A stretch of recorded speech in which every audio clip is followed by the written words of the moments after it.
La prossima settimana sarà una settimana impegnativa. Siamo fortemente preoccupati per quello che sta accadendo a Verona. Abbiamo le terapie intensive che sono assolutamente sotto tensione. Stiamo allestendo ancora postazioni. Questa l'istantanea scattata alla sanità veneta, che così si sta preparando a quella che secondo i modelli potrebbe essere la settimana del picco. Cruciale per l'andamento della curva del contagio sarà anche il nuovo weekend di restrizioni. Stiamo affrontando un fine settimana, spero che sia un fine settimana determinante per una svolta. Un altro weekend di restrizioni secondo me ci paga sul modello che stiamo seguendo. E quindi è cruciale che io, guardate, ve lo dico sinceramente, spero piova.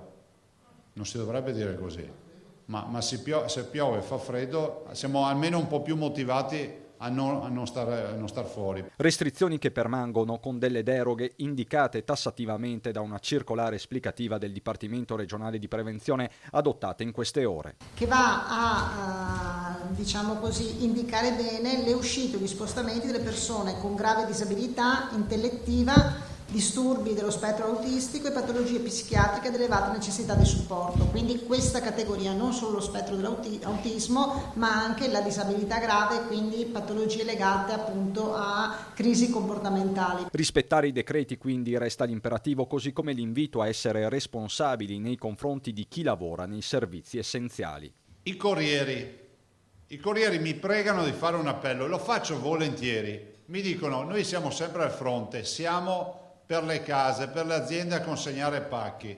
E i corrieri sapete cosa mi scrivono? Magari in questo momento evitate di comprare cazzate, la custodia del telefonino, le monate varie. Connessa alla questione degli spostamenti c'è il nodo privacy, su questo Zaia è netto. Qualcuno dice: ma tu sbagli a dire che ci vorrebbe una sospensione della privacy. No, io ve lo confermo, ma non intesa come ascoltare le telefonate di qualcuno o farci i cazzi degli altri, ma semplicemente per i tracciati e per vedere gli spostamenti nel momento in cui una persona è positiva, deve restare a casa. Il mio appello al governo è che si adottino le intelligenze artificiali. Abbiamo droni che sono in grado di vedere e leggere la temperatura corporea della gente che gira per strada. Sarà fantascienza, è semplicemente un termometro usato in maniera diversa.